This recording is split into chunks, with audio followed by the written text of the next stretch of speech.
is going well. If you're listening on the podcast, this is Thursday, but we're on Wednesday night on a TikTok Live. Yep, we're going to do a TikTok Live. I thought there's some crazy shit going out there and a lot of information, a lot of new things happening, a lot of exciting things happening for Democrats and not so exciting for Republicans. So I thought I'd do a live. I reached out to a lot of my friends who regularly show up on this on these lives, and they will show up. And of course, all of you will have the opportunity to come on the show as well. Just request to come up. I'll get through as many as I possibly can. We really want to hear what you have to say, what you think, especially on a day like today. Now, one of the first people up is somebody who's on the podcast frequently and on my lives frequently, Trucker T. Hey, Trucker, what's up with you today? Hey, what do you say, Mike? I say the floodgates are starting to breach and the walls are starting to crumble because shit's going all kinds of wrong for Donald Trump. Oh, my God, isn't it? I mean, it is. Listen, normally when you do these lives, I just kind of come on and, I just kind of go over things. And today, I jotted down 10 separate things so I didn't forget to bring them up. That's insane. Yeah.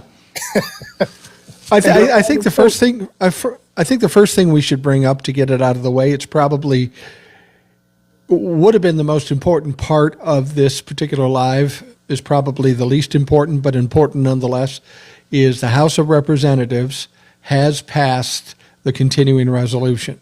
So now all it has to do is go to Donald Trump. Now that should be an easy signature for Donald Trump. Any logic, common sense, or intelligence would tell you he'd just sign it and be happy that we opened up the government and we can move on. But I remind you, this is Donald Trump, who enjoys distractions. It would be quite an interesting distraction if he decided to veto this motherfucker. So if he vetoes this, okay, well, let me ask you this. So if he vetoes this, that means they can't vote on opening up those files or getting the files, can they? Probably not. Probably not. And that's my thought. If you're looking for some kind of delay tactic, that would be it. Now, it would look really bad for him to do that. And like I say, common sense and logic wouldn't suggest that he wouldn't sign off on it. But what's interesting is that Mike Johnson said today, surprisingly, yeah, we'll do the vote on it next week. Why would he do that? Why would he be in such a big rush? He's got 7 legislative days plus 2 days, so 9 days where he would have to put it up. But he said, we'll do it next week. Is it because he thinks Donald Trump's going to do something to make sure they won't be able to do anything? I don't know. Well, you know what? You're exactly right, because words matter, right? There's no reason for him to say we'll vote on it next week. They know a lot of this. They know so much of this stuff. So yeah, you're right. Let's keep an eye on that also. Absolutely. We've got TJ the plumber with us and Rebecca. All three of these folks are not only regular guests, but they are moderators. So any of you Trump-fucks want to fuck around, you got to go through them first. Hey, TJ, what's on your mind today? You got to be a little more upbeat today after some of the happenings in the news with regards to Trump. I'm having a great day. I take a lot of joy in the fact that the Republicans are finally being pushed to the edge of the cliff. So now they have to make a decision. They're at the precipice of this now. They have to make a decision whether or not they're going to stand up for the victims of Jeffrey Epstein, or they're going to stand up for the pedophile, their Lord and Savior, Donald Trump. And history will not be kind to them if they do that. So, well, and that's really what the issue was here. This 218 votes for the discharge petition. A lot of people thought that once they did that, they'd release the Epstein files, and that's not the case. It has to go through the House, it has to go through the Senate. Donald Trump has to sign off on it. But it is really the point that now these people have to pick a side, and they're damned if they do and damned if they don't. If these Republican members of the House decide to cover up the Epstein files, they got constituents that are going to fucking decimate them. But if they vote to release them, they got to deal with Donald Trump. It's a weird situation. So do Yeah, you think well, he's going to go out kicking and screaming? Because I mean, it seems like he's at the end, right? Like this thing is getting ready to explode like nobody's business. Do you think he's just going to just say fuck it and all right, guys, the gig is up and move on, or you think he's just going to no, continue? No, he doesn't do that. It's not in his nature. no way, no way. Did you He's say gonna TJ? do that. Hey, No TJ, fucking way. Yeah. you were the let's see, the second person I thought about this morning after I got the news. So the first person I thought about was my wife, obviously, and then before I put my 2 feet on the ground, excuse me, from the bed, I thought about you and how glorious your day is going to be because those emails came up. Yeah. Oh, it made my fucking day. I knew There's it no did. doubt about that. TJ and Rebecca, did you hear what I was telling Trucker before you guys came on? I did. said, now the House has passed it. It goes to Donald Trump. It should be an easy call. It should be a logical call that he signs it and we open up the country again and all is well. But this is Donald Trump. And Donald Trump is all about distraction, all about getting all the attention. If he was to veto this and the country was to stay closed, it might limit, the vote on this upcoming Epstein thing and all that sort of thing. Do you think he's crazy enough to veto this fucking thing? Or is he dumb enough to be talked into passing it? Rebecca, for clarity, he's talking about the CR. Yeah, I The know. CR, yeah. Didn't he pull the dumbest link, Lauren Boebert, into the office to like try to talk her out of signing? He did, and she held tough. Yeah, because she saw the evidence. Yeah. Yeah. Isn't it ironic that the people that may take down Donald Trump are Marjorie Taylor Greene and Lauren Boebert? Boy, that's fucking irony. Oh no! we got. Hold on, we got a violation. It's you, TJ. Why did I get a violation? I don't know. I'm going to have to talk to Aaron about that. It says remove TJ Plummer, go out for a little bit and come back. Oh, well, that's bullshit. TJ got violated, and not in a good way. He didn't say anything. Whatever. What could he possibly have said? It must have been some word because I can't believe that any of these Trumplafucks got around you guys. So I don't know. Maybe if he resets and then comes back, hopefully that's the case. But Rebecca and Trucker T, we've got an interesting situation here. I heard Aaron Parnas and I heard a lot of people coming out saying the dam's breaking. This is the start of the end. And one of the reasons they're saying that is because with this discharge petition, after he got the 218, there were 3 or 4 or 7 other people that suggested that they were going to vote in favor of releasing the Epstein files. And a lot of people on the Democratic side are believing that when it comes to a vote, they may get 60 to 100 Republicans to vote for it. That would be fucking crazy. Well, I'll tell you what's crazy. That might just happen. And then here's the other crazy part. So right before I got on, I was kind of perusing through TikTok.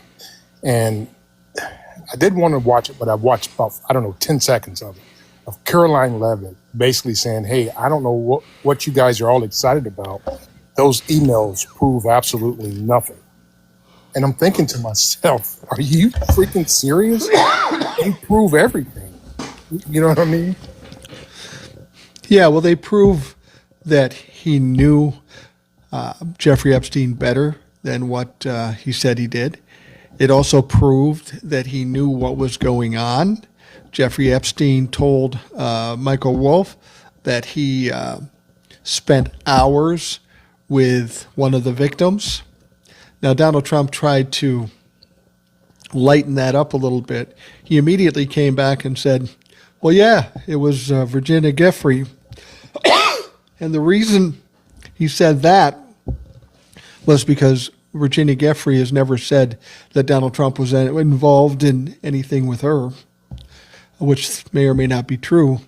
But the fact of the matter is, are you telling me that Donald Trump can't remember who he pardoned yesterday, but he can remember what girl he sat with in a room 14 years ago. I find that hard to fucking believe. I think he was just trying to go with Virginia Giuffre because he thought that he might get away with something because she's never made a claim against him. Fact of the matter is, here's a guy that said he never knew Jeffrey Epstein that much, had no idea what he was doing, yet he spent hours, and Donald Trump acknowledged that he did because he said who it was. He spent hours with an underage girl on one of Jeffrey Epstein's property. If that isn't problematic, I don't know what the fuck is.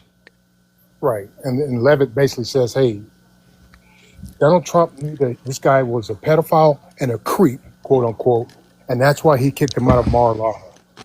And that's when I stopped watching at that point. That's true, and there was some writing in the emails that referenced that Donald Trump kicked him out or told him to resign, and Jeffrey Epstein says, I was never a member. I didn't pay to be in a membership. He was just letting him in. But that was a different era than what Donald Trump said. He said it was more early in the 2000s when he did that. We're talking about 2011, 2012 when this happened. So Donald Trump wasn't actually forthright in the timing of when he claimed to kick out Jeffrey Epstein. Right. If I could, real quick, I want to address something that's on my list because somebody in the comments had a question about it also, right? About the provisions that were snuck in last night or that they tried to sneak in. I don't know if they allowed them to go through now that the government is back open again, but they did. Well, the government's not open yet. Donald Trump's got the final say. Yeah, he's got the final say. So they had, the $500,000 phone business, the $40 billion of Argentina they wanted to use for SNAP. And there was one other thing that I forgot, that one. But I wonder if those things are still inside of the bill. They are. Well, I know the one with the ability for senators to sue the DOJ because the January 6 people looked at their phones. Didn't look into the content, that just looked at what the calls they made and received, and it was perfectly legal when they did it. Now, I saw somebody talking about this. It's not just $500,000. If it's $500,000 from if it was taken to a grand jury, then if a judge went after it, it was $500,000 for each of those instances and for each device. So this could be literally millions of dollars for only 8 senators. Keep in mind, this doesn't even include the members of Congress that may have been in that situation. There are people in Congress that had their phones taken, or in the House that had their phones taken away. It doesn't include them. Those motherfuckers just had to sign on to allow the senators to be able to do this, but these Republicans in the House can't. I mean, it's a horrible fucking situation. It's ridiculous, and it's been signed off on by Republicans and some Democrats. In the House, there were like 7 Democrats that voted for it, 2 Republicans that voted against it. It was 222 to 209. They passed it. So that's where we're at. Oh, the ballroom. There it is. Thank you, DeBoner. I can't pronounce his first name, but yes. So the $300 million for the ballroom, they wanted to put a provision in that the taxpayers will not be on the hook to pay that. And all the Republicans says, no, we're not going to agree to that. Donald Trump said he was paying for it himself. I'll be honest with you, Trucker and Rebecca, I will be surprised if that gets anywhere close to being built. Because as the walls are crumbling now on Donald Trump, he's going to have to figure some things out. And the last thing that anybody's going to be working on, and things are going to be exposed, he's going to have trouble selling that to the public and selling that to Congress as we see Republicans now starting to run away from Donald Trump. I think between now and 2026, by the time we get to 2026, most, if not all, Republicans will be disowning that motherfucker. Yep, I agree. Did you see, and I'm not going to say the name so we don't get another violation, But right before I got on, the BBC over in Canada had some information come out that said his name was mentioned over 1,500 times in those 23,000 emails that came out. And that's just the emails that came out of the Epstein estate. Now, here's what you got to understand.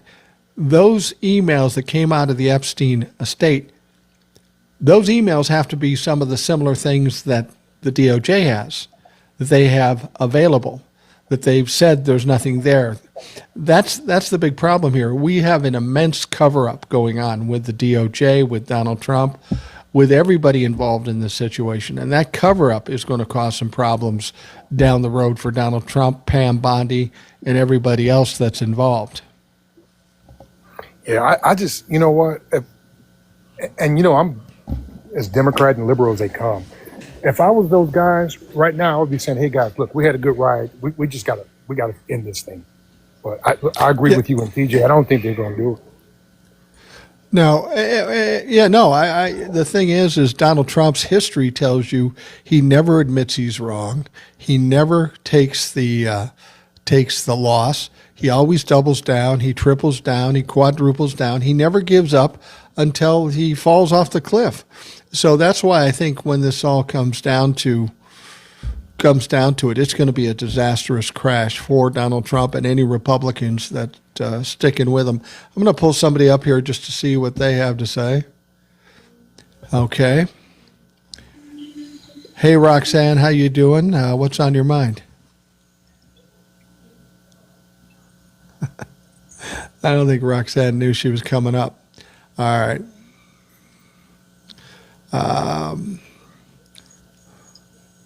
All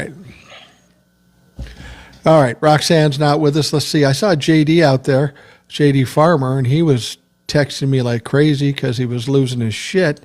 And I tried to pull him up, and he didn't come up. I want to remind you, you're listening to Rational Boomer Live. We've got Trucker T with us, Rebecca. TJ the plumber was sent on a timeout. I don't know how long he's going to have to be there, but apparently he said something. It's ironic that we're on a live and I'm talking and he's the one that gets kicked out. Usually it's me.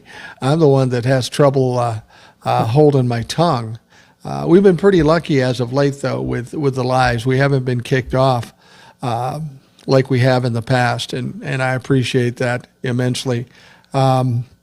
All right, let's pull up JD Farmer again, see if he comes up. Hey, JD, how you doing? JD Farmer, he is a Gen Z farmer in Illinois. He's blown up my text today. I think you may have had to change your overalls a couple of times. You were so excited. Well, today's email dump got me thinking. There was like 20-some thousand emails that were released by the House Oversight Committee. Two things about that. That was a bipartisan effort to release all that stuff. And also, they had to go through and look through all those emails and redact stuff. So they were working on this for like several weeks before the shutdown even. And I'm guessing that's why Johnson shut her down. Yeah. Well, yeah, to delay the release of these. These probably would have been released a month ago. And now we're going to see more and more creeping out. And this is what I've said to people. Don't get too excited about the files being released. A lot of people think that because the discharge petition has been signed, that's going to release the files. It's not. It's going to have to pass the House. It's going to have to pass the Senate with 60 votes. And then Donald Trump is going to have to sign off on it. So the likelihood of the files in total being released are unlikely. But that wasn't the point of this. The point of it is the House is now going to have to sit down and the Republicans are going to have to decide which side are they on. Release the files or not release the files. And either way they go, they're fucked. They're either pissing off Donald Trump or their constituents. And that's why people are suggesting now that there may be as many as 60 or 100 Republicans that vote to release the files in the House, thinking that it won't pass the Senate because they need 60 votes. But again, who's going to be the one to say, yeah, I don't want to release the Epstein files, and then go back to your district and explain why? Yeah, I don't know. I mean, we'll see what happens in the House, there's already 6 or 7 Republicans that are saying that they'll join the rest of the petition signers. So, depending on he's scheduled to vote for next week. I'm guessing it'll be probably Thursday or Friday of next week. So Yeah. we'll see how it goes and if this slow trickle of evidence keeps coming. But I wouldn't be at all surprised to see a supermajority in the House, and if it passes by that much, it's bad. I mean, it's real bad, and I don't think they'll have any problem getting that number in the Senate too. You would hope not, because these people are going to have to answer a lot of questions to their constituents, and they can see by now that Donald Trump is on the way out. He is spiraling, and he's going to crash, and there's no reason to stand behind somebody who's going to be a non-factor at some point in the future. But what I mentioned earlier, and I'm curious as to what you think, Donald Trump could blow this whole thing up by just vetoing this continuing resolution. I don't think. Would he do that? I think. Hopefully not. I think he'll sign it. I mean, what really stood out to me today was he was like, from what it sounds like, he spent most of the day working on Lauren Boebert to try and get her to flip her vote. And if she didn't give up, it's bad. It's real bad. Well, don't you guys think that's a turning point? I mean, every time there's been a vote and people have pushed back against it, phone calls come from Donald Trump. He does whatever he does, threatens them or cajoles them, and they all give in and they bend a knee to Donald Trump. Well, now this is a serious situation with the Epstein files. Lauren Boebert, who may have once been the biggest sycophant to Donald Trump ever, he calls her to the carpet, says, you got to take your name off there, and she refuses to do it. And then you start seeing other Republicans stepping back from him. This is really a turning point. This is the moment in time I've been expecting, but I expected it a lot sooner than what we've gotten. But at least we're here and we're seeing Republicans going, yeah, I don't want to touch that shit. That's some nasty shit. Yeah. Right. I wanted to ask JD. So in one of the emails, it showed that, well, not showed, but it talked about our president taking a trip with Prince Andrew over to France. Yeah. Right. Yeah. So what you think? There has to be something there for this guy to lose his name and get kicked out of his 39-bedroom mansion, right? Yeah. So there's got to be something there. They know what happened. They're just not saying it. And for him to be over there with them and with the E-Man, I think something's going on. Yeah. Well, let me put it to you this way. They took all his titles away, took everything away from him. Prince Harry married a mixed-race woman, which is not a great thing for the royal family, blew the country, talked shit about the royal family, and didn't get treated that badly. That tells you how bad it is for Andrew at this point. Exactly. I didn't think about that. You're right. And apparently they know something is coming and something is going to happen here that's even bigger. And I think, we got the 3 emails earlier today, and then we got 23,000. I don't think it's emails, it's documents. So it could be multiple emails on there. And I don't know that everybody's gone through all of them. So I think there might be some revelations tomorrow of things that are in those documents that are going to be even more damning than what we already know. But I think there'll be more coming from the Epstein estate at this point. I'm just glad that the Oversight Committee, the Democrats, have strong enough power to get this shit released. So I give them credit, the Oversight, the Democrats and Republicans there. They are doing good work. And even if we don't get the Epstein files released, we got enough shit here to pin it on Donald Trump, don't you think? Oh yeah. Yeah. Definitely. Yeah. And it was one senator, I don't know what his name was. He said, we released a few this morning. We released some this afternoon. And later we're going to be releasing more. So you're right. There's a lot more to come. It's going to be a bad week, a couple of weeks for Donald Trump. I brought up Oliver's mom. She always has some interesting insights. Oliver's mom, how you doing? What's up? Doing pretty good.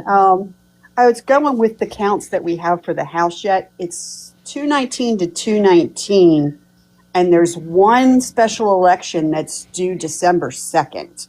in Tennessee. Right. And that would give us Right. the total of the 435. So that basically is going to say which direction the House goes in, whether it's a majority for the Democrats or a majority for the Republicans. I haven't looked at it right now to see who the candidates are in that election, but Well, I think it's thought that it's in Tennessee. it's Yes. it's in Tennessee, and from what I've heard about it, it's likely the Republican will win, which makes sense in Tennessee. So I don't know that the Democrats will get a chance to get a majority there, but we'll see what happens on December Yeah, 2nd. right. It may look like it looks like now it's going to end up being with the midterms that we take back over the House. Hopefully. Well, yeah, no, I think in the midterms, we no question take over the House. I think we'll win in the Senate too. A lot of people disagree with me, but we'll see. We'll see what happens. It's all going badly for Trump and the Republicans, and eventually the Republicans are going to say, "I'm not going down with this shimp. I'm going to try to save my career and my life in this situation." It's ironic that the first person to do it, the one with enough foresight to do it, was Marjorie Taylor Greene, of all things. I mean, she had to be the dumbest one in Congress, and she's the first one that separated herself and might even be able to save a little bit of herself, at least with the Republican Party, by doing what she did. It's ironic to me because I thought she'd be the one that sink herself first. All right, let's pull up somebody else here, somebody we all know. Will. Now, Will, I want you to be careful. Hey guys. TJ already got spanked and sent to his room, so be careful.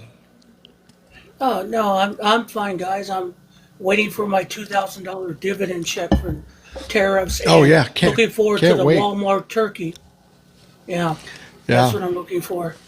We're talking about Epstein, and I don't know that's a big deal, but you got to look at one thing that's coming up that they are ignoring wholeheartedly, and that's the economy. They sent Yeah. out something showing that prices have gone down. Do you know what their source of data was? Because they said 14 breakfast items have gone down for groceries. Do you know who their data source was? DoorDash. Who? DoorDash.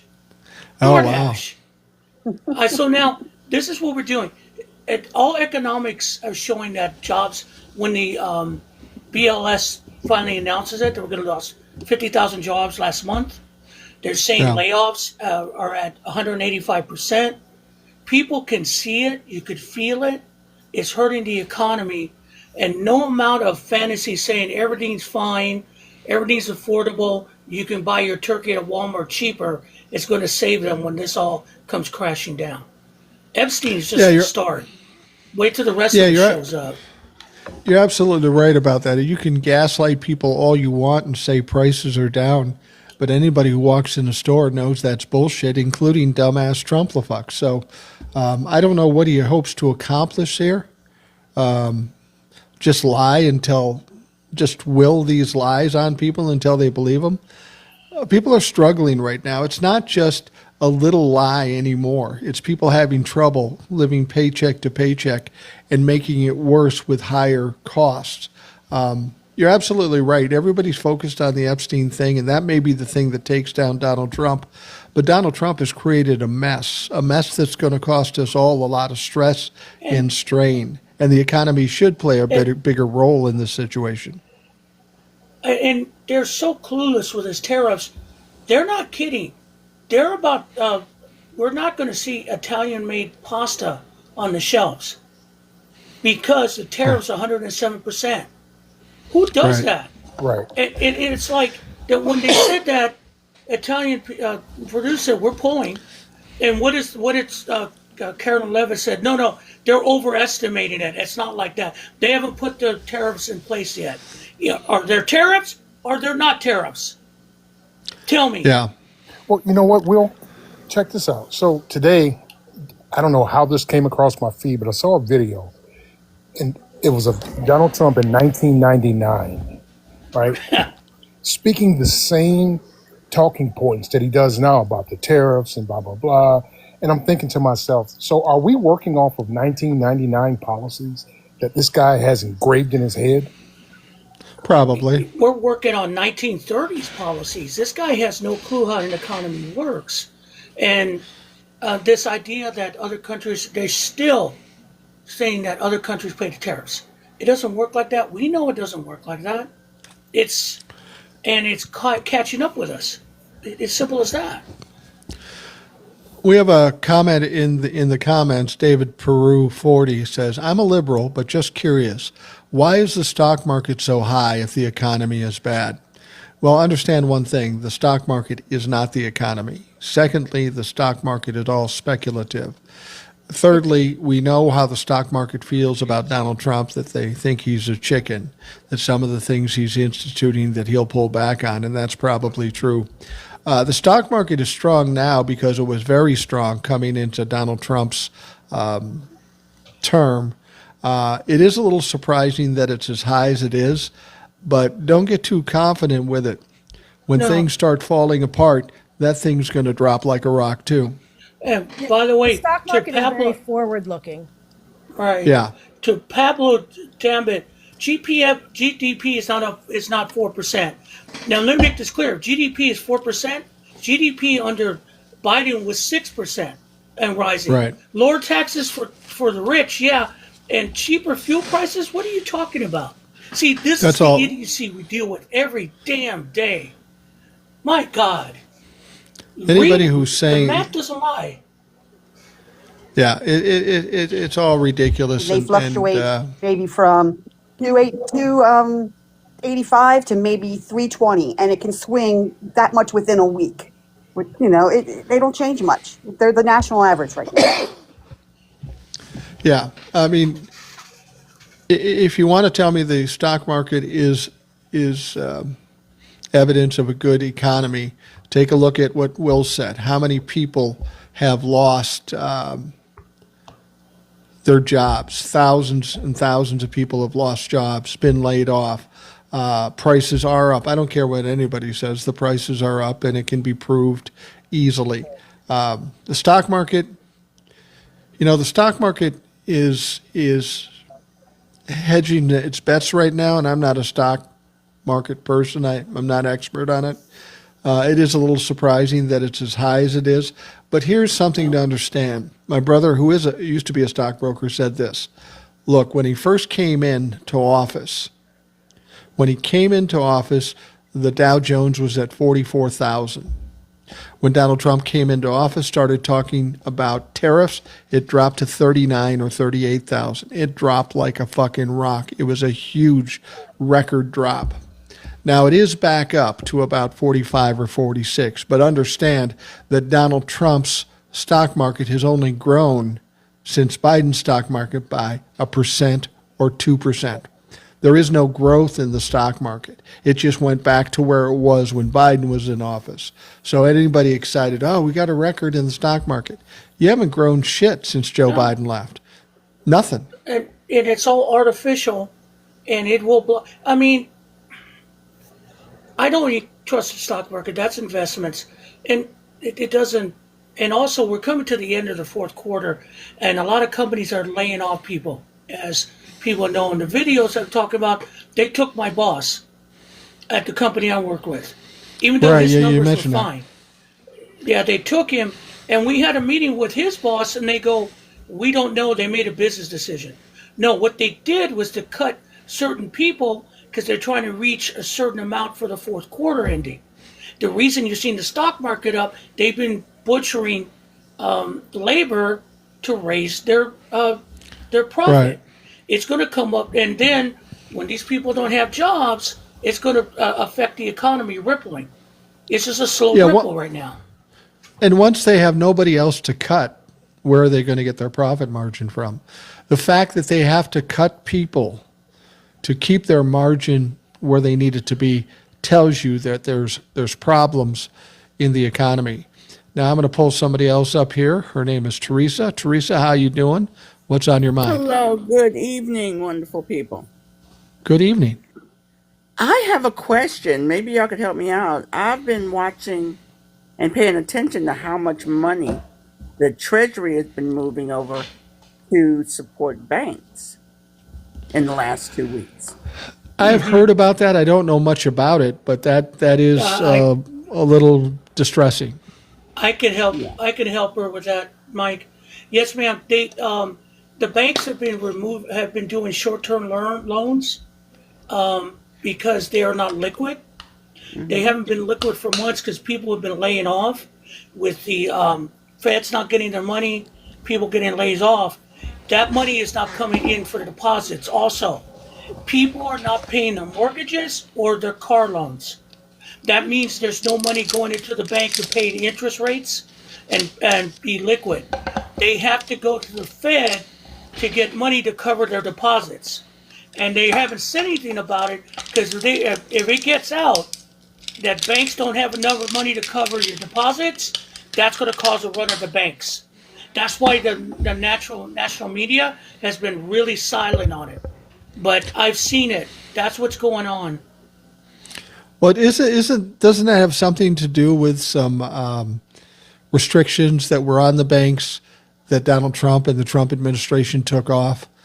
They don't have as many restrictions on what they can and can't do, so they're just going hog wild, and now they find themselves in the situation of having problems with liquidity, which is you're right, Teresa, that is a huge problem, and I can't even imagine what happens if the bottom falls out on something like that.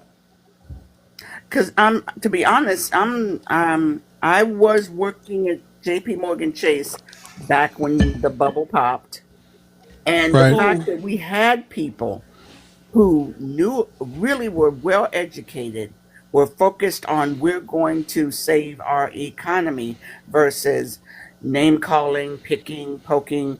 I'll never forget McCain and Obama saying, hold up, we're suspending our campaigns right now.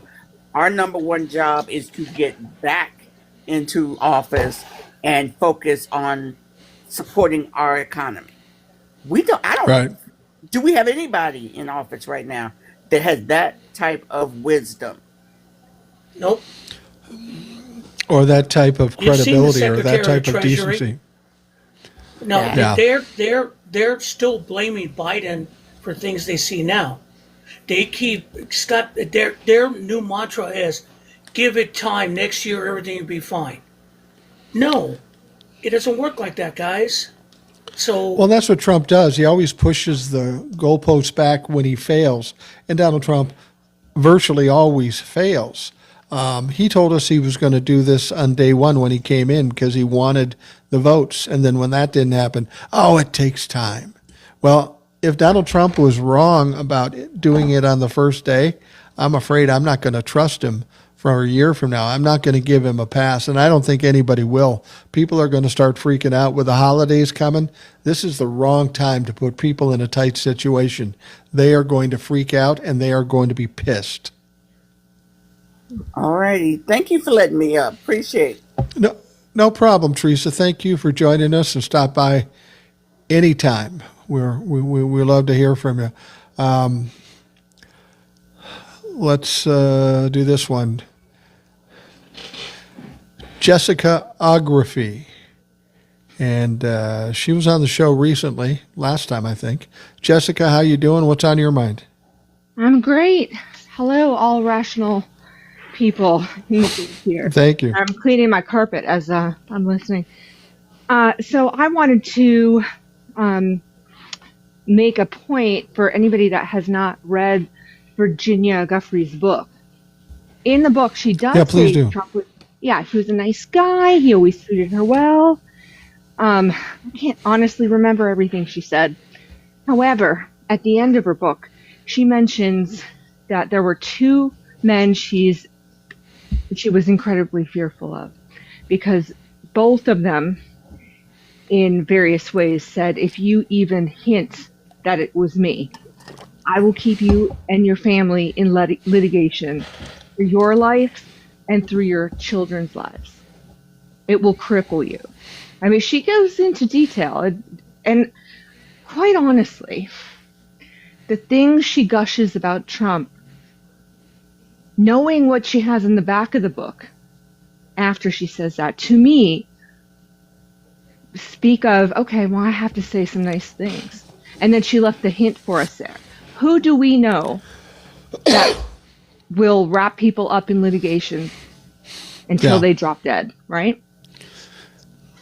Well, and and if she's fearful of that, she would do something like that. Now, there was a story. I don't know if she told this story or not. I think it was her. She recalls a situation where she was doing some running around for Jeffrey Epstein, and she went back to the office and was waiting in the waiting room. Donald Right. Trump walks in. Donald Trump walks in and starts sizing her up and kind of leering at her and stuff. But Epstein comes out and says, "No, that one's not for you. The other one is in the back." And so Donald Trump goes in the back with some other girl, presumably. And that may be exactly what they're talking about in these emails, because he may have spent hours there. But if that's true, that would suggest that while Virginia Giuffre wasn't necessarily involved intimately with Donald Trump, something like that was happening in and around her. Oh, he had a volume of vulnerable women, girls, Yeah. right? There was many to Children. choose from. So exactly. So why would he choose the ones that he knows their parents? Because he did know at least her father worked there, Mar-a-Lago, if not both her parents worked there. True. So True. I mean, and my other point that I wanted to make was these emails that came out, they're dated Yeah. 2011. Right. What the hell's going on? And who is leaking them now? Well, nobody's leaking them. The Epstein estate had them, presumably because they had to provide the DOJ with a lot of this documentation back when we had a real DOJ. And so the Oversight Committee has asked for them from the Epstein estate, and that's where it's coming from. So it's not leaking. They're getting it directly from the source, the Epstein estate. Okay, thank you. I wasn't really aware. You know, I'm catching little bits between both my jobs today. Oh, no, With I get it. I TikToks. mean, it's hard to However, follow. Yeah, but if it's 2011, why weren't these available to those who wanted to know before from the estate? Well, that's a good point. You know, if the state had them, they would have had to turn them over to the DOJ. Now, why Merrick Garland and the Biden DOJ hadn't done something with it, I don't know. I mean, they're at fault for that. But the DOJ currently, with Pam Bondi as the Attorney General, has all but told us that there's nothing there, nothing to see here, it's all good. But we know they have, at the very least, the files we're seeing now, plus troves of other files. And that's the point here.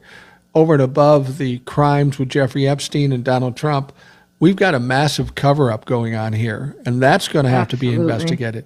Somebody like Pam Bondi, somebody like Kash Patel, somebody like Todd Blanche.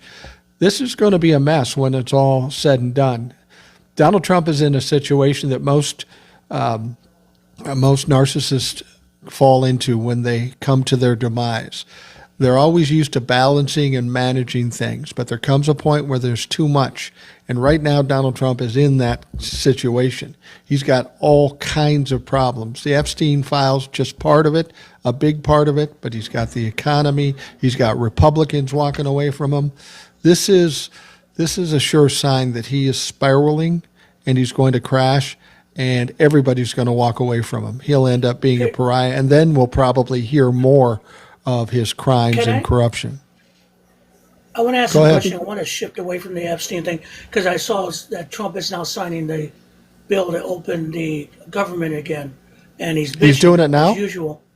Yes, Yeah, he's live apparently. right now. But Right. he's airing all of his grievances first. He's Yeah. reading a script from out of a binder Yeah, of before he course. does any I signing. wanted to ask you guys because we all lived through what happened on Sunday. Okay.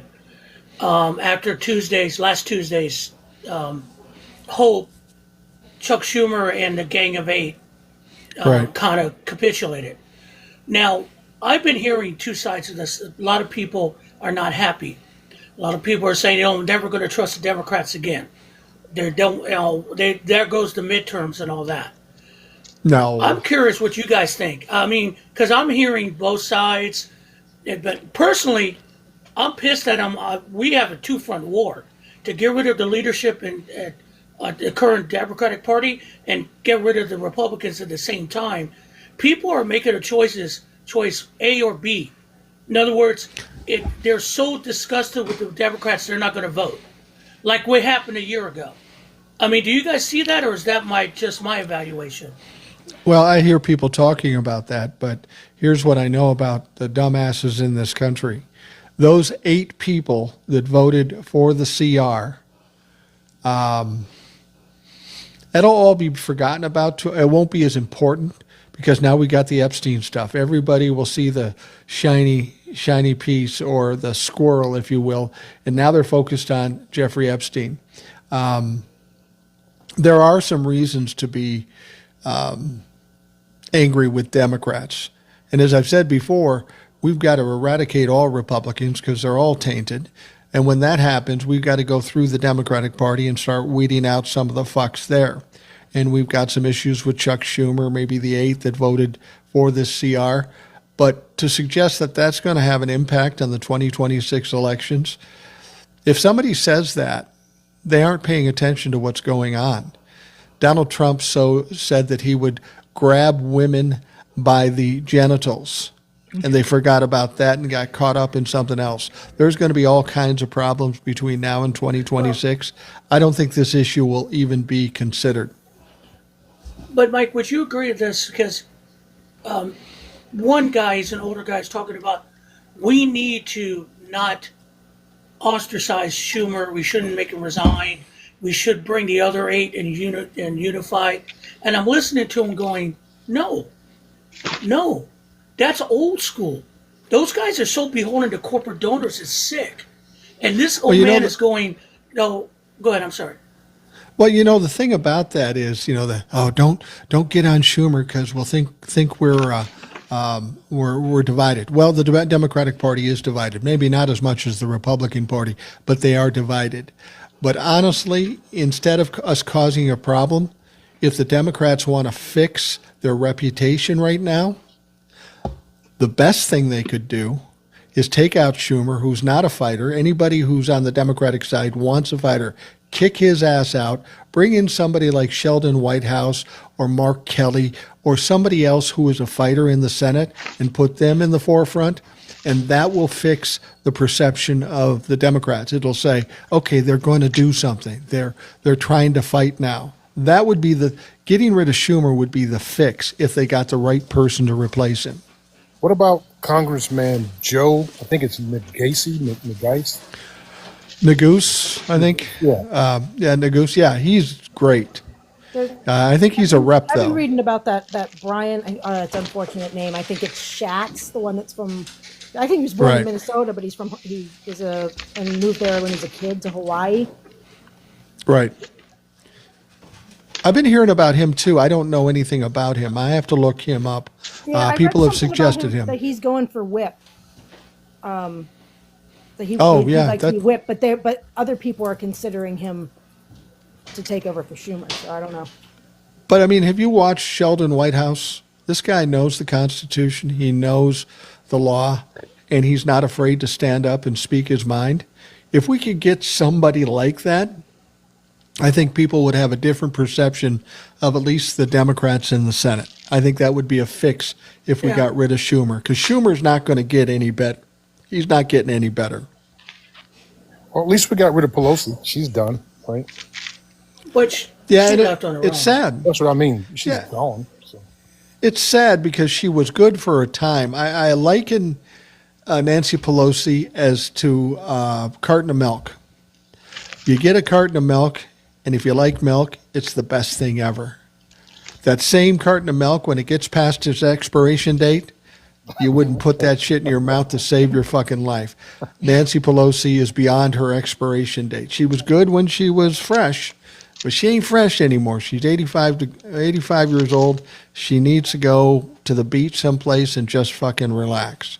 She's not playing. Limits, Mike. What's that? This is why we need term limits. Yeah, well, good luck getting them because Right. the Congress is going to have to do it for themselves. All right, I'm going to pull somebody else up here. I believe her name is Kim. Let's see if she crops up here. Hey, Kim, how you doing? What's on your mind? Yo, Kim, what up? I think Kim is otherwise occupied. Now, I will tell you if you're in the comments, we appreciate that, and I'll try to keep up with those. But the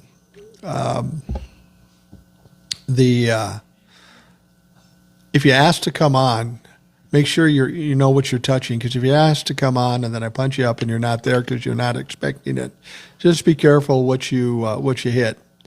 All right, let's see who else is out there. Got a lot of people I'm not familiar with, so let's just take a shot. Here's somebody that goes by the name Alop, if that's pronounced correctly. How you doing? What's on your mind? Can you hear me? I can hear you. Okay, you can call me Aaron, by the way. Aaron, And thank you. right now I'd want to talk about well, not so much as the aftermath of this. Sorry if I'm speaking very nervously. It's just that this is my first time doing this. No problem. Just you're among friends. You're fine. So right now, what I'm getting from this feeling of the Democrats capitulating, obviously I knew they didn't have the guts to do anything. Specifically Chuck Schumer, because I knew these were all corporation Asian guys. Because let's be honest, most of these guys are all hired by corporations. They don't really Yeah. care unless it hurts their money. Yeah, true. Well, not most of them, but a lot of them are funded by big corporations or APAC or something like that. And you're absolutely right. That's one thing we have to weed out in the Democratic Party.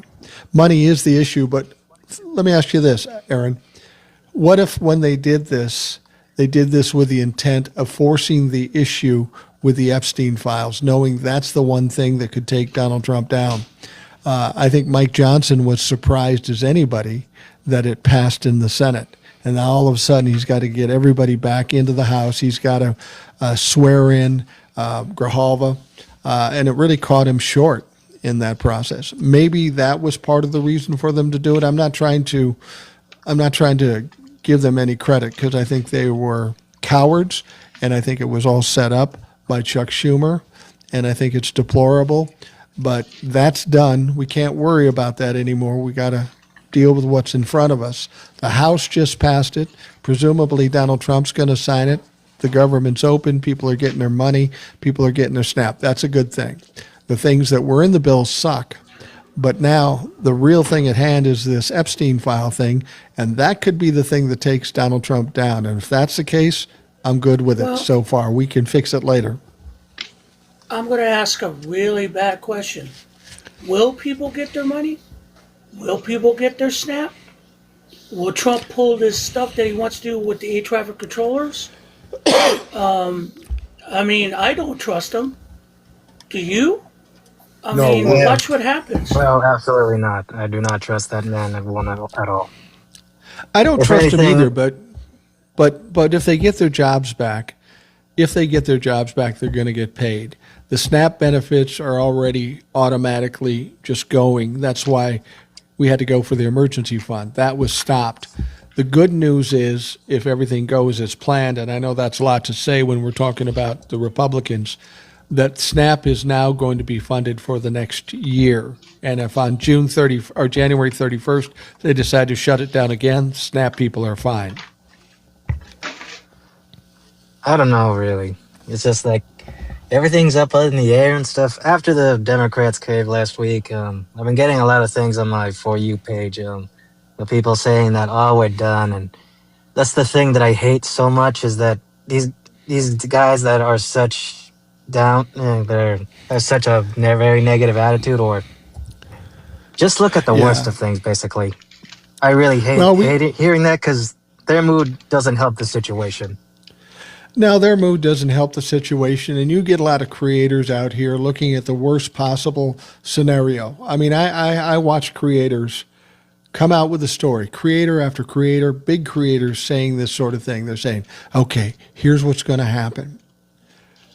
Johnson is going to come back. He's going to have to put this thing up for a vote, but he's going to tell people, look, if you vote for Epstein, or if we put up the Epstein vote, then we're not putting up the ACA vote. I said, no, first of all, the whole discharge petition goes around Mike Johnson. It takes the power out of his hand. The vote's going to happen. I mean, he's got to call for the vote, but he can't stop it. He's been trying to stop it. People look at the negative side of things, and that is never beneficial to anybody. What we should be looking at right now, we can't worry about yesterday. We can think about tomorrow, but today we got the Epstein thing, and it may be the one thing that takes down this whole fucking mess.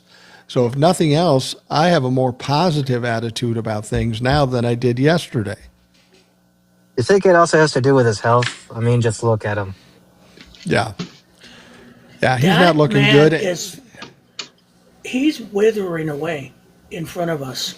Yeah, I heard a rumor that he went to the emergency room this weekend. Has anybody heard that? No. I heard it had to do something with the defibrillator, but Yeah, I'm not pacemaker. certain because these guys are not known for their honesty.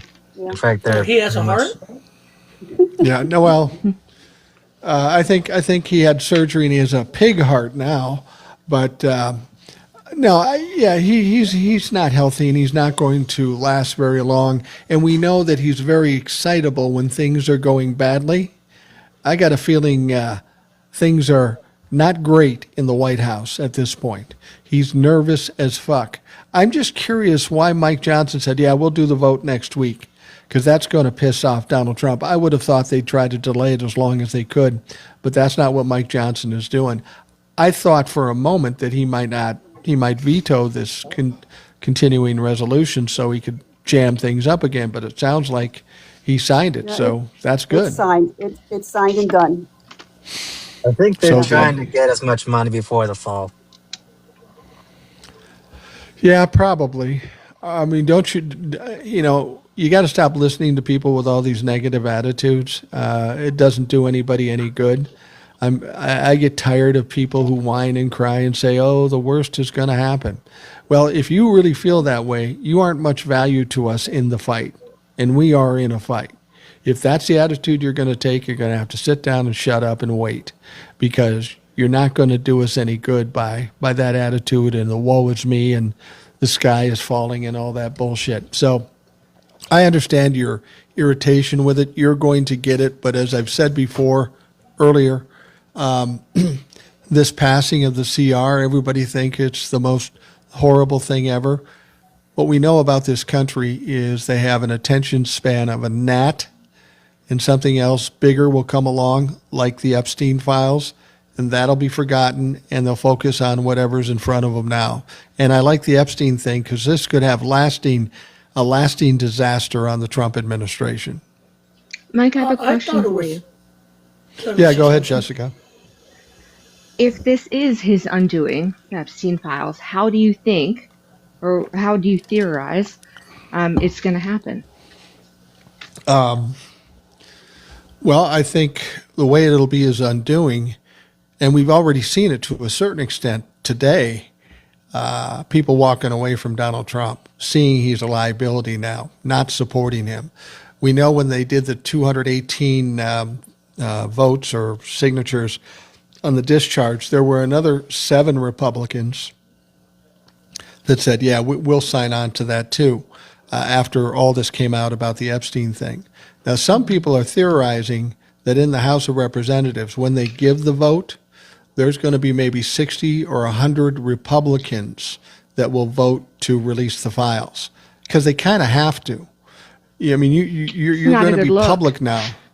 No, it's not a good look, and it's going to kill them with their constituents. So if that happens, that will just deteriorate further Donald Trump's power base. And then we'll see what happens with the Senate. They say it won't pass in the Senate because you need 60 votes. And I don't know that that's true, because senators have the same problem reps have.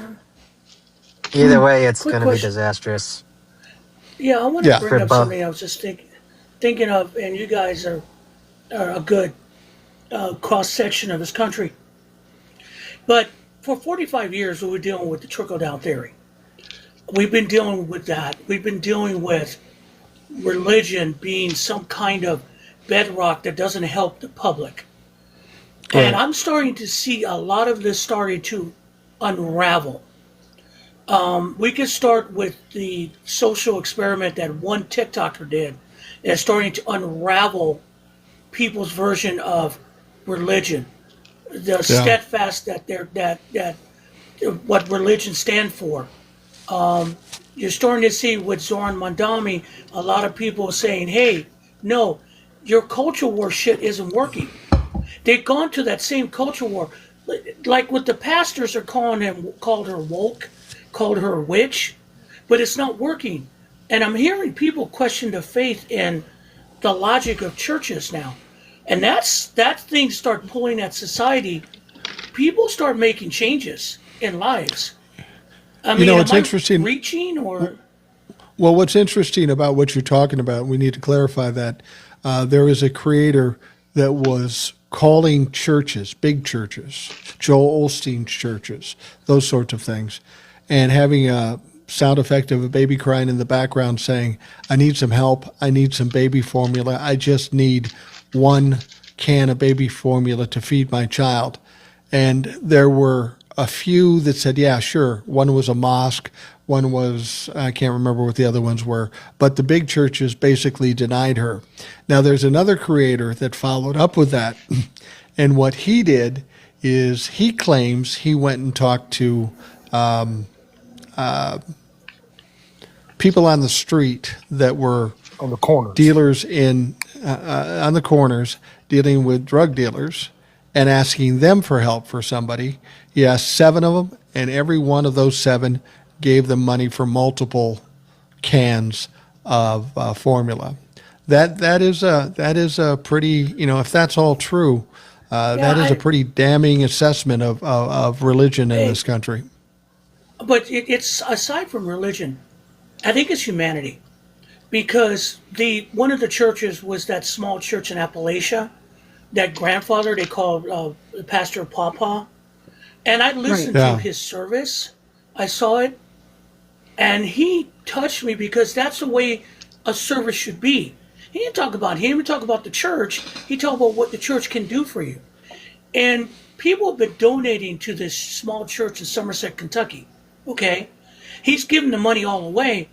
But when you see in the comments atheist sending money to them, it's not about the church, it's about the man doing the work. Because you don't have to be a religious person to be a good person. And that's what got confused. And I love that because you don't see that. We've missed that over the years, over the decades, where everyone who could scream the loudest got the most money. And here's this old man sitting with his oxygen tank, reading from the Bible, and just making more difference than Joel Osteen and all his millions of effing dollars. Yeah. There's also a lot of people out there right now doing crowdsourcing, the GoFundMe pages to try to get help. I believe there's one gentleman who's raised over $200,000, and he has sent that money out in the form of gift cards to people who need money for food or whatever. And whatever he couldn't give out within his community, he then turned it over to another group that was able to do the same thing. But he didn't just send people money. He gave them gift cards to like grocery stores and things like that.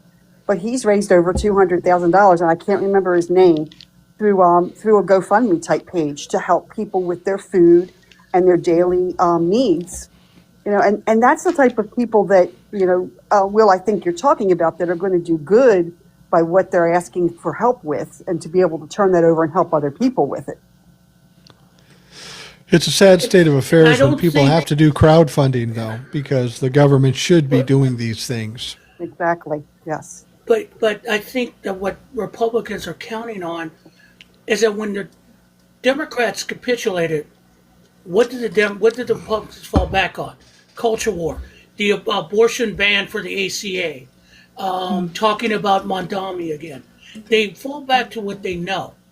But I don't think that bullshit's going to work. I really don't. No, it's like wearing thin. I mean, you can only be fearful so long. Or, I mean, again, this is just Reed. I got a question for you, Will. Why do they accept Dr. Oz but reject Mondani? It's a good question. Well, it's because they don't see him. They don't see who he is. They see what he looks like. Okay, and Oz, and to the point of Oz, Oz has been part of the, what's the word I'm looking for? The establishment forever. Okay, he's one of the good ones. Does that make you would understand what I'm talking about, T, when I say that? He's one He of has the money. good ones. Yeah. He has Yeah. money. And what Zoran Mondami did, and I listened to him, he's relating to people. I mean, this is how effed up people are. Instead of going to the parade they have for veterans on Veterans Day, the mayor-elect went to a veterans home and served dinner and met with vets. Do you know what the Yeah. first question reporters asked him? Why aren't you in the parade? Right. What the? Yeah. I mean, I was saying, what the fuck? This man did more in that moment, in amongst those people, or like, where was Barack Obama? He was on a plane with vets. Did you see the vets react to him? They don't. Yeah. They don't react like that to Trump. They don't. No. Because they smell a rat, and that's why I think people are going to change their minds with him because there's something working for him now. Part of his problem, though, is going to be Kathy Hochul, who's already told people she ain't going to raise taxes and she doesn't want to mess with the buses. She's going to fight him every inch of the way. That's another corporate Democrat that has her Lieutenant Governor Berto Robledo is running against her, who's like Mondami. She's got to go because she's going to thwart him every inch of the way. Well, what you have to understand, too, is when you look at all these politicians pushing against Mondami, the politicians aren't the origin of the problem. They're the wealthy oligarchs that put money in the pockets of Kathy Hochul, many Republicans, and the Democrats, too. They pay them to impose their will. And somebody like Mondami has a problem when it comes to oligarchs because he's talking about giving money back to the middle class and the poor class and helping the people who elected him to office. It sounds like a basic concept that anybody would do, but the wealthy don't like that because they don't want some of the money. They don't want a lot of the money. They want all the money. And Mondami is going to take some of that money away from him. So they're pushing real hard against the politicians. I mean, it's like Hakeem Jeffries and Chuck Schumer with AIPAC and all this stuff. Why do they support? Why do they support all these things? I mean, when you talk about universal health care, you think the Republicans are the ones against it. There are some Democrats against it too because they get money from big pharma, from the insurance lobby, from the medical lobby. They don't want universal health care either. And that's what we have to do. We have to get rid of the dumpster fire that is the Republican Party, and then we need to weed out the fucking corporate oligarch ass-kissing Democrats that are in there because there's a fair amount of them as well. And Mondami is not that, so that's why the establishment doesn't even like him. Anyone notice how they spent literally over $22 million just to stop him? And none of it worked. Well, it just goes to show who has the power in this country. We just have to realize it, acknowledge it, and use it. The people have the power in this country if we're willing to use it.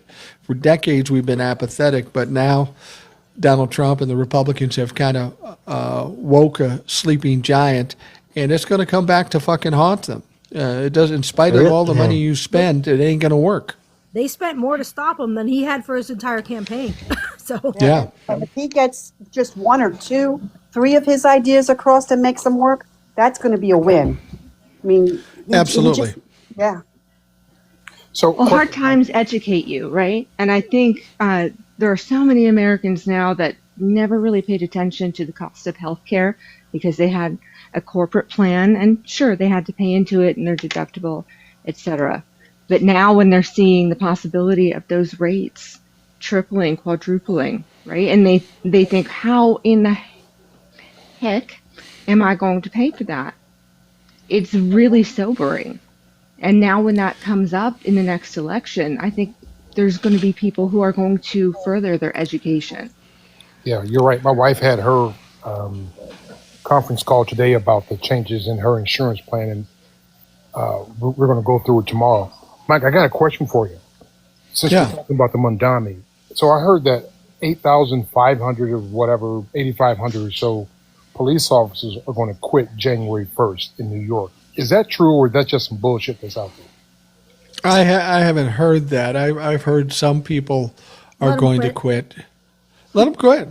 Yeah, I mean, if you're that short-sighted and you want to quit, go ahead. But don't whine about having no money. I mean, the fact of the matter is he was elected. Whether you like it or not, he was elected. Donald Trump was elected. A lot of us didn't like it. We didn't pout about it. We fought against him. Right. So if you don't like Mondami and he doesn't do what he says he's going to do, then fight against it. Or if you want to run away and go get a job at a time when there are no fucking jobs, good luck to you, motherfucker. Trust me, there's enough good people in. If they needed police officers, there's enough people applying for those jobs. Right, and if they're going to quit because of him and who they think he represents, how are they going to treat the citizens? Right, I agree. Totally. They can't. They've got to be not treating the citizens that they don't approve of or whatever, in bad ways. And they don't deserve their pensions or their jobs, so let them go. Right, like exactly. If they quit and they're not vested, they get nothing from their pensions. So good luck with that. I hope you do it. Now, I brought up at the against my better judgment, I brought up TJ the Plumber 2.0. I have a feeling he's just like TJ the Plumber 1.0. So TJ, how you doing? How was it in limbo? Oh, it was lovely. I'm gonna be careful about what I say for the rest of this Please live. do. Please do. I think he took the time to clean the basement, which makes me happy. So. Well, I don't understand why I got a violation, but whatever. So I don't get it either. I didn't hear anything unusual, unless some Trumplefuck complained, which is distinctly possible. We had one in there that was kind of bouncing around for a little bit. There was like nobody and I caught at up with time him. there was like one or two people that JD and I caught. Like there really wasn't anybody in there unless somebody was really hardcore and we didn't catch them. There's a couple of caught and blocked, so we're good. Well, there's a lot of whiny Trumplefucks out there, and I want to know how you feel about supporting the guy you support, given what we find out today. Because I got to tell you, I'm not going to say the word. There are people say other words with it. I'm not going to risk it, but we know what we're talking about when we talk about the Epstein files. And as far as I'm concerned, if you support people like that, then you're just as bad, as far as I'm concerned. If you support somebody who's a criminal, somebody who is a trafficker or whatever the hell he is, you're just as bad. There's no excuse for that. You know what you know. You've heard what you've heard. If you still support Donald Trump, you're a piece of shit. I'm sorry. Right. Well, that's like what I was saying earlier. I love it that they're getting backed against the cliff now because they have to make a decision. Either they vote to protect people who did something wrong, or they vote to expose the truth. If they vote to do the first, they're going to get slaughtered in the midterms. If they vote to do the second, they're going to be in bad graces with their leader. So I'm so happy that they're in this position because they're gonna. This is the ultimate point where they tell on themselves. This is it. This is the final battle. And why does the press keep saying that they were surprised this was going to happen? There's no surprise. They knew this was going to happen, right? once Well, and somebody else, Kamala was going to be s- s- in. well, somebody else pointed out too. I can't remember who it was, that this may be the reason why Mike Johnson did what he did by going on vacation. Not only Oh, yeah. not swearing in Grijalva, but he would know as Speaker of the House what's going on in the Oversight Committee, knowing that this was going to start to come, and maybe he just wanted to delay it. I don't know why they delay things, because it's inevitable, and they can't figure a way out of it. It's going to hammer them in the long run. It just came at a better time right now when everybody was worried about the Democrats. Now Epstein files come up, and people are forgotten about the CR because they're all focused on that. I'll guarantee you tomorrow, now that the government's open, that will slowly not be a thing, and it all be all about the emails that have been released. Right. Well, that's why Donald Trump brought the big, beautiful distraction tonight. That's what he did. What was that? Yeah. I mean, his little tirade tonight, it was a big, beautiful distraction. Oh, we didn't That's see all it it was. on this live, so we We, didn't see it. we didn't see it. Did you see it? I read some text about it while I was in between. Yeah, he So- basically blamed the Democrats for everything. He went back to Biden and Obama. He basically promised to demolish the Affordable Care Act. I mean, all the same old stuff that he, but Right. he just totally emphasized it again. It was so horrible that, all this stuff was happening and it was all the Democrats' fault. Yeah, me. Yeah, the big video of him. Anyone notice how he was slurring his words or something? Yeah, Yeah, I we was did. just reading the text. I didn't get to hear him. Right, me too. Well, I was looking at a video. Well, I was looking at a video earlier, and I think he was slurring his words, and he sounded out of Yeah. breath a little bit. Yeah, Well, yeah, I feel was like just you have to reading- listen really closely. What up, When, Trucker? when you get somebody in this ill health and you put this kind of pressure on him, you know he's losing his shit right now.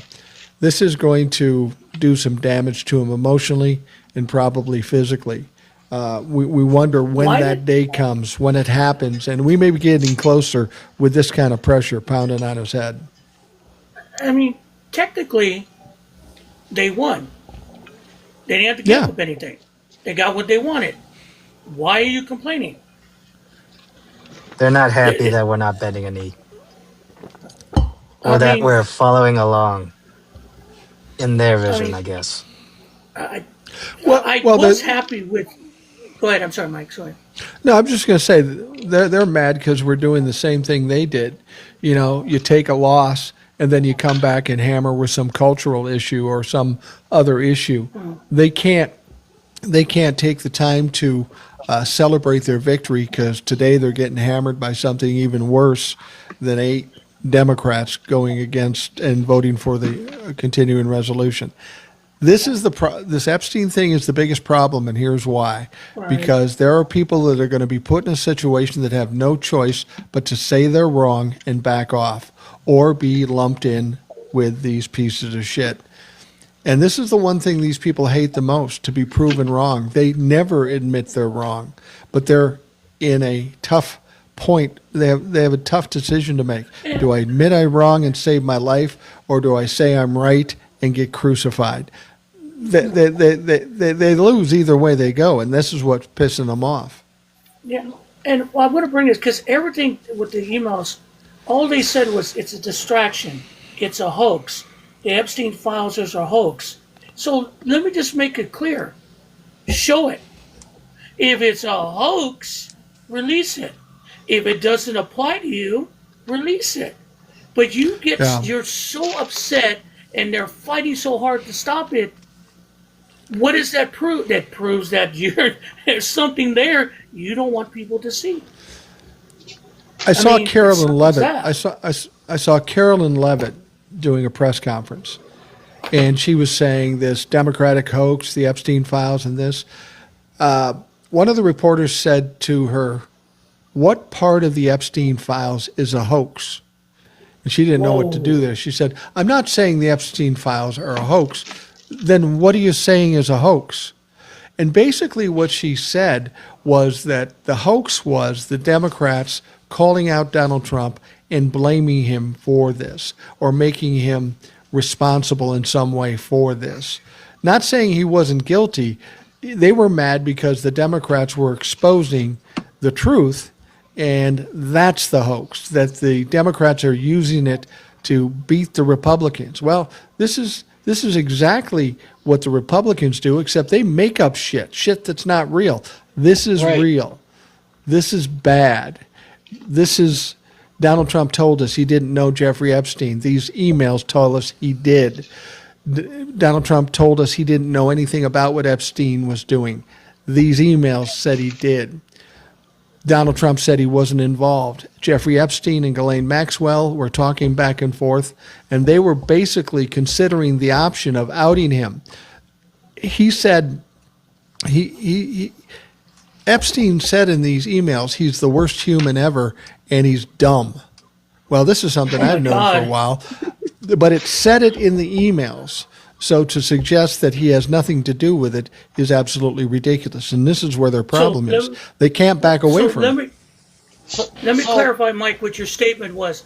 You're saying that a known human trafficker who literally sold little girls to older men said judge Donald Trump as a worse human being. Yeah, something like that. Not Well, you know maybe what? not those exact words, but pretty close. I never thought I'd agree with Jeff on something, but I finally do. He's done. Yeah. It's my I'm really understanding. glad you're on a nickname basis with him, honey. It's my Yeah. understanding that Carolyn Levitt said today that the emails that were released proved that Trump had nothing to do with anything. Which That they makes no actually- sense. It didn't prove anything. It didn't prove any, but that's what they do. They gaslight. Oh, those things prove that he's innocent. No, they prove just the opposite. And anybody that can read can tell that. Kind of going off topic here. Tokyo Rose is in her grave looking at Carol Levin and go, I wasn't that bad. Okay? Yeah. I wasn't that bad. Tell me. Okay? Aaron, you wanted to say something. Kind of going off topic here, but the people I really want to see go to jail are specifically Kristi Noem, Stephen Miller, and Gregory Bovino. I hate those three for specific reasons, probably because one, I'm a minority, and two, they're specifically targeting my community because I'm Mexican, believe it or not. Well, you can And throw everything- Hegseth in there too. You can throw Hegseth in there too. In one cell with one bed, one toilet. Don't forget about Cruz. Yeah. Hey, Mike, I want to ask Yeah. you this before it gets out of hand. I was going to ask TJ, but I'll just ask you this. Since everybody's talking about the files, right? These guys are doing some crazy shit behind the scenes. And the world is doing some stuff, right? The UK suspends intelligence with us. Trump's- Right. He's over in the Netherlands removing African Americans from the war. He took away the plaque that was over there, right? Yeah. Chip Roy out here saying he's getting ready to put a bill up to postpone or pause, rather, immigration. There's a lot of shit that's going on, and this is insane right now. Yeah, But here's the also, thing. There's one thing that. Go ahead, I'm sorry. They're losing power now. You know, all this stuff that they've been doing up to this point, all the Republicans get on board.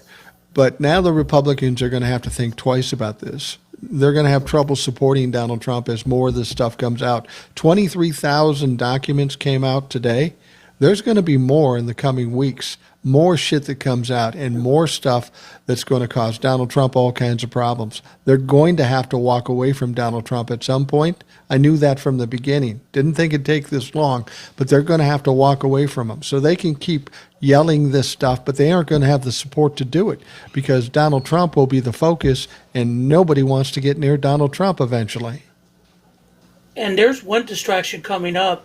I've been reading about this so-called Great Conspiracy from the Russian investigation, that they're basically trying to tie all these, the CIA director and all these people to this great conspiracy to go after Trump. there is no there there. Prosecutors have quit over this already, but they got some Yeah. guy that's trying to file charges in Florida over. They're looking for the right judge, and I mean, they said they could bring Obama, they can bring Biden. It's going to be a big distraction coming up. That's one thing they're working on in the background.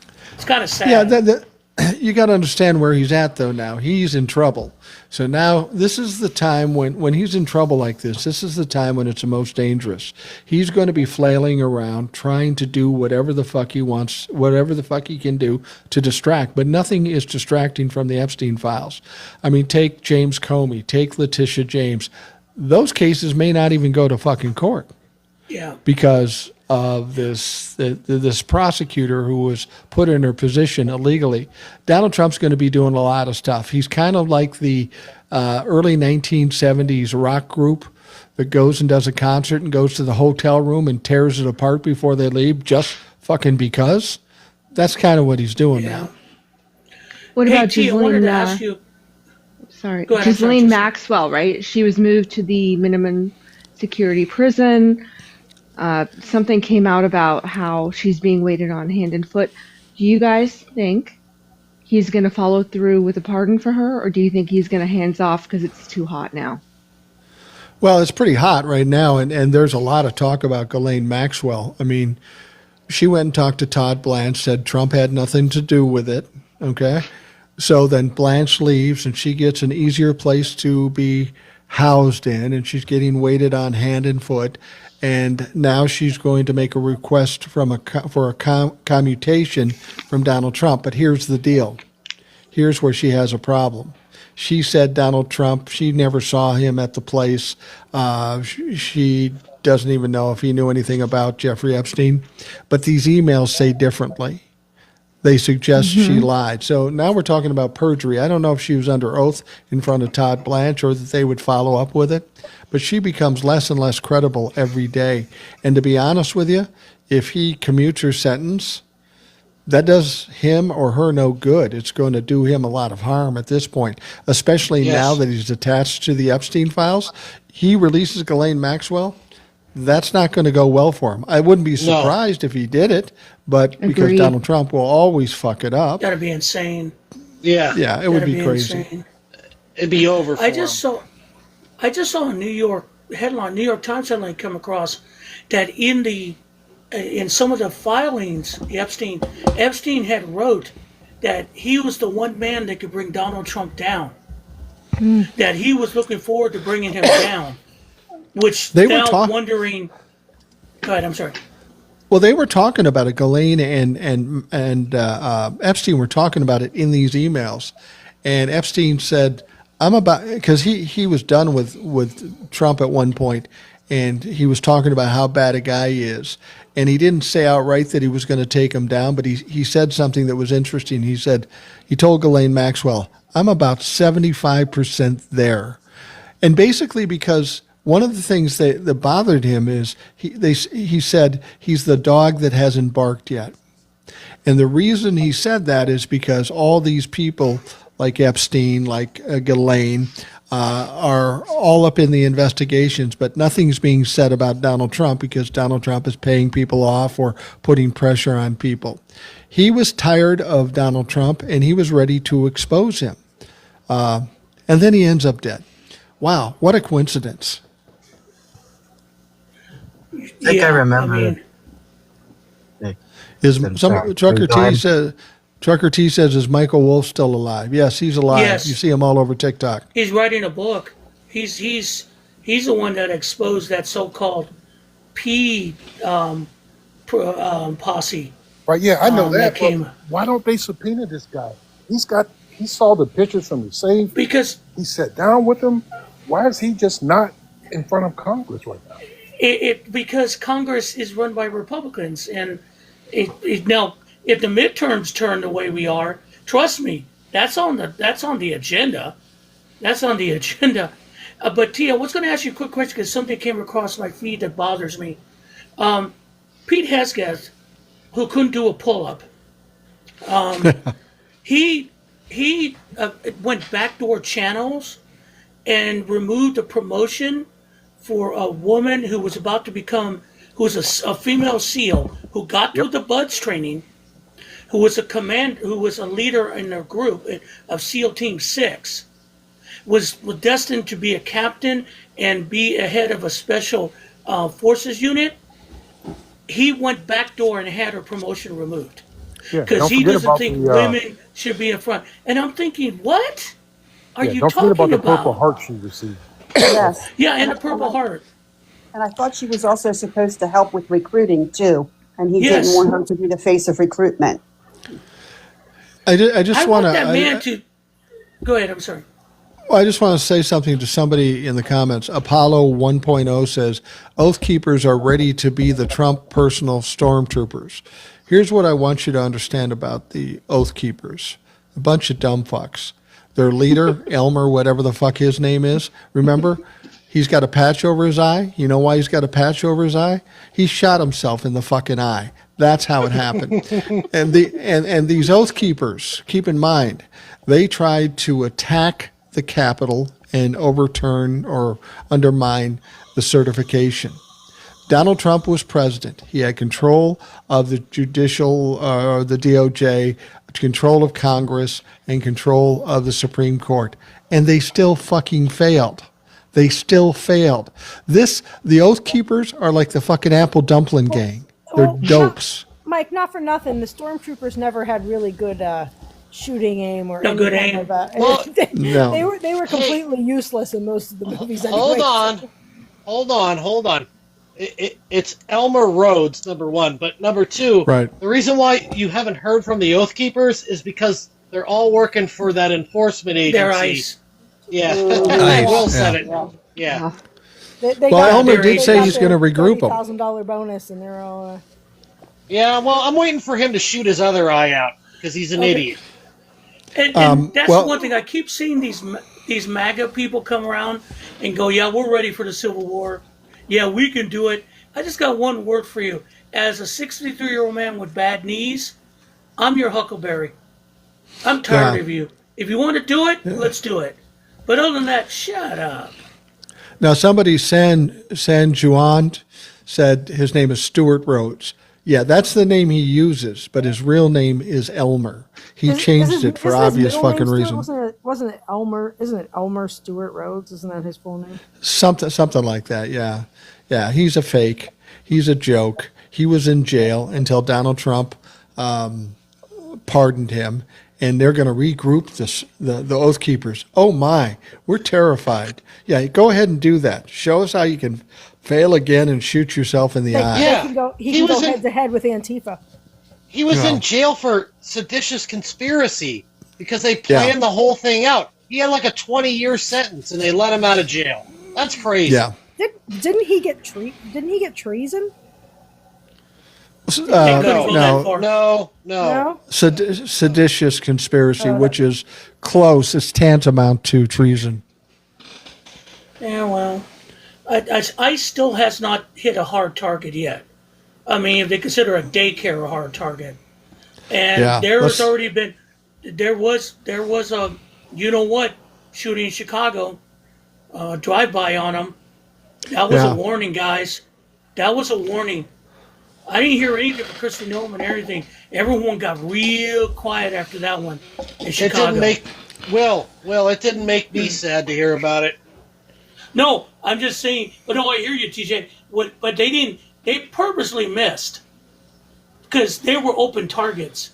That was a warning to them because I saw all that disappeared from the news real quick because they know they're put. That was a warning that if you push it, we're getting to the next level. As simple as that.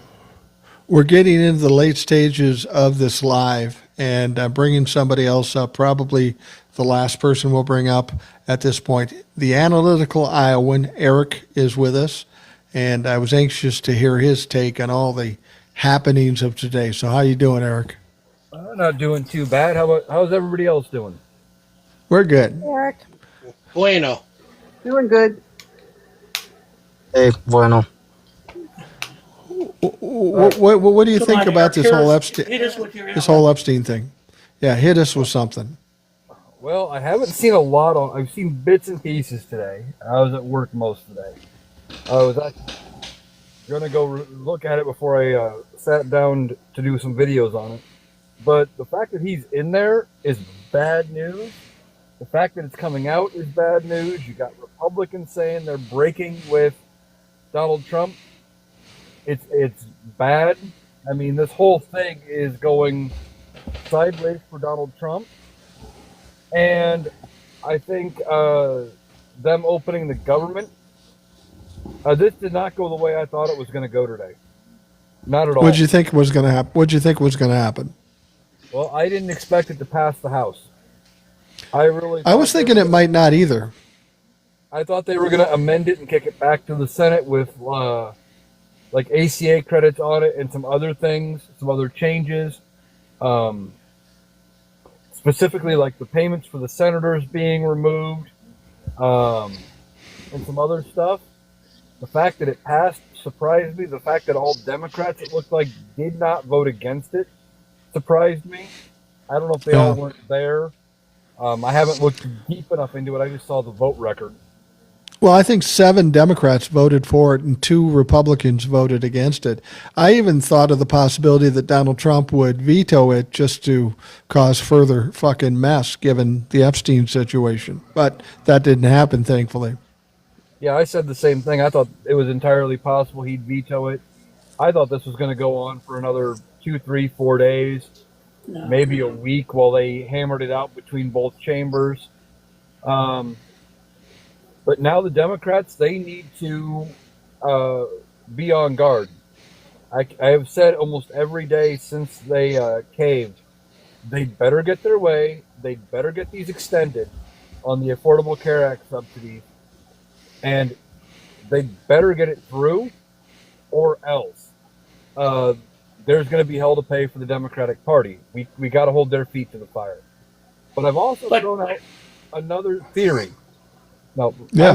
I might be crazy, but you and I, Mike, and I'm sure the panel has been talking about tonight, that Mike Johnson's in jeopardy.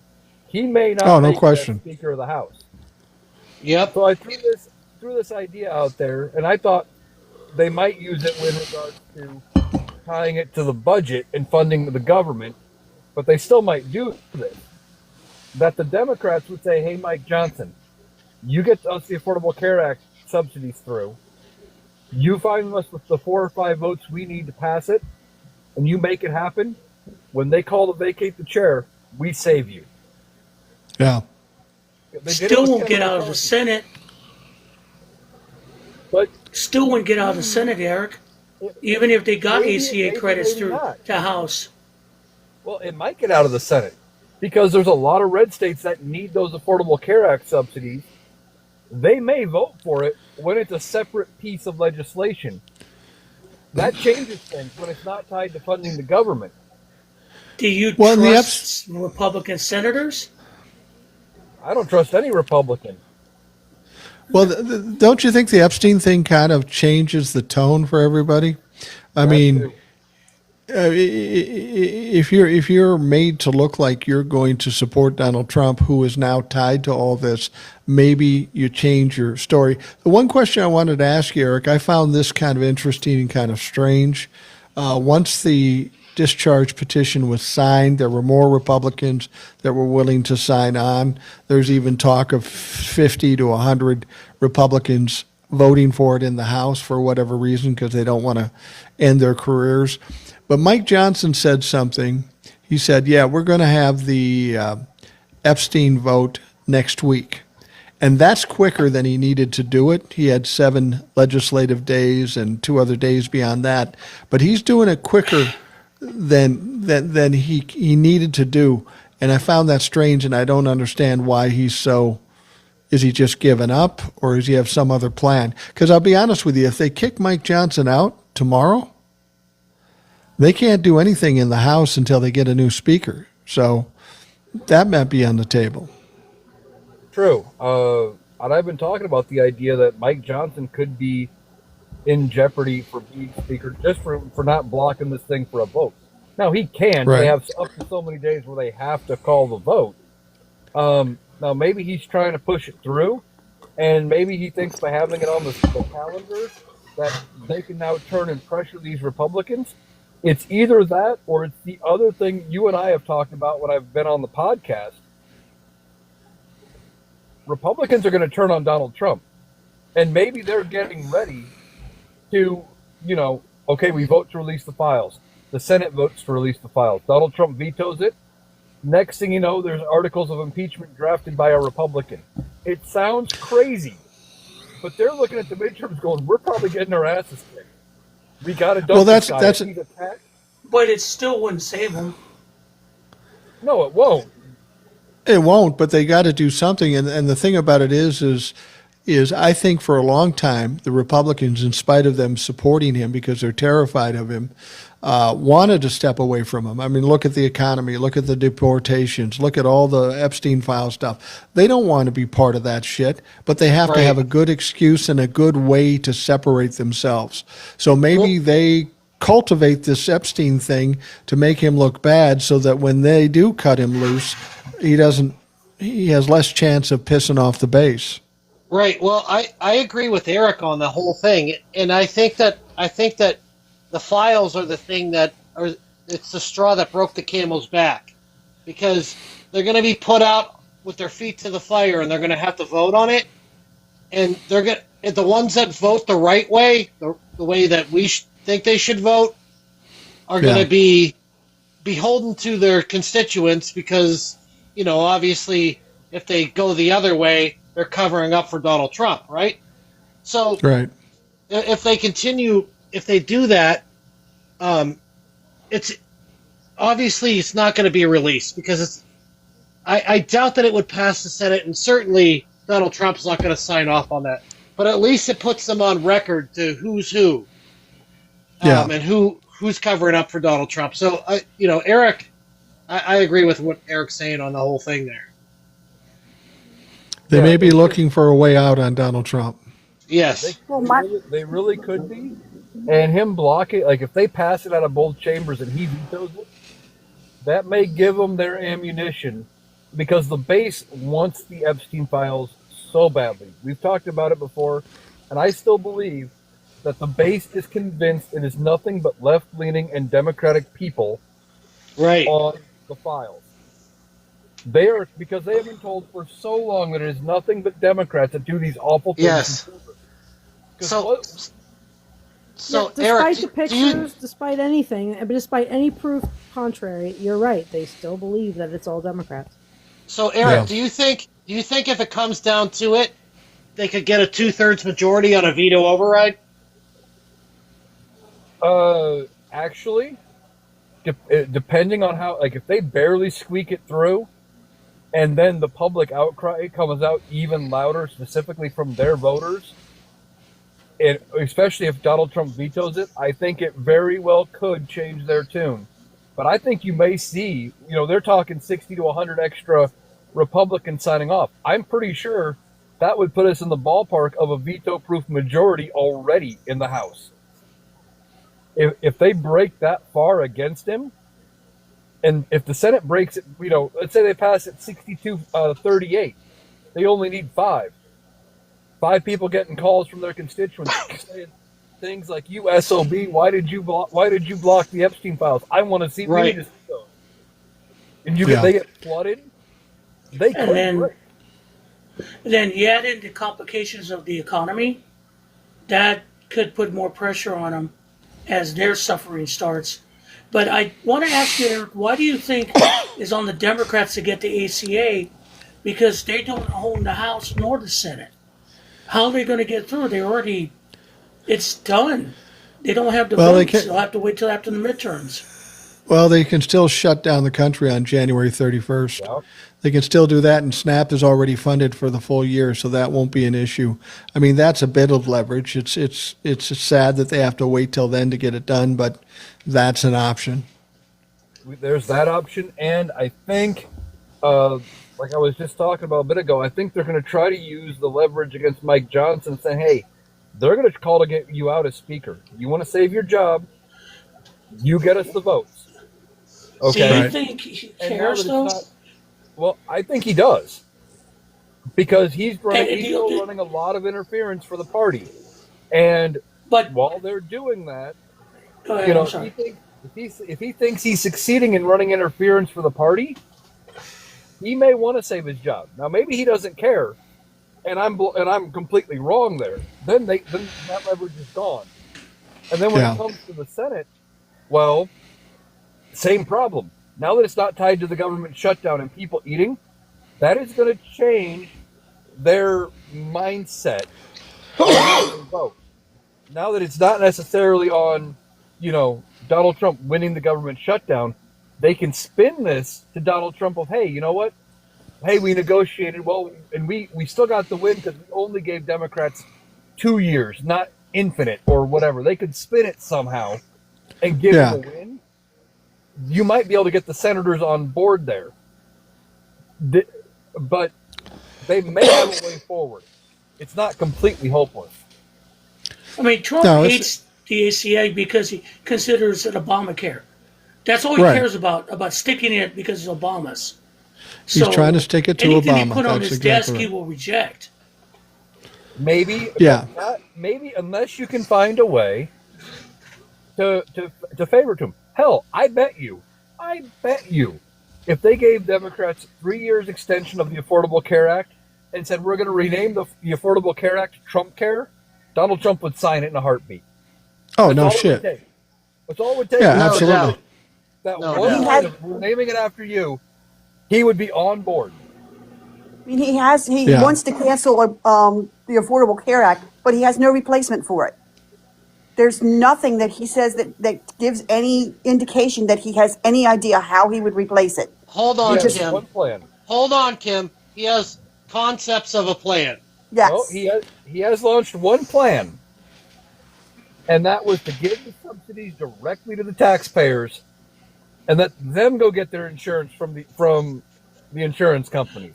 Isn't that Yeah, that's- universal health care? I'm sorry. Well, Yeah, that's Isn't that pretty- socialism?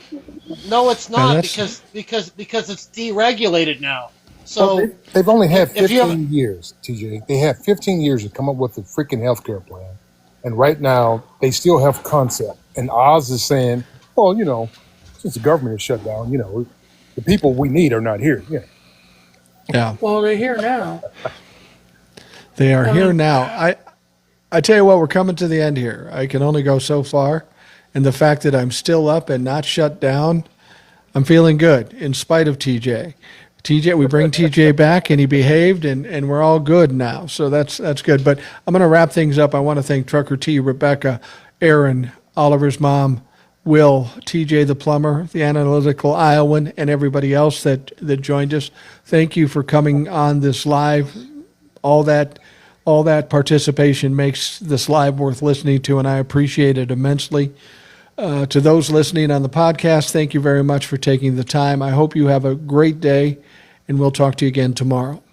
Right.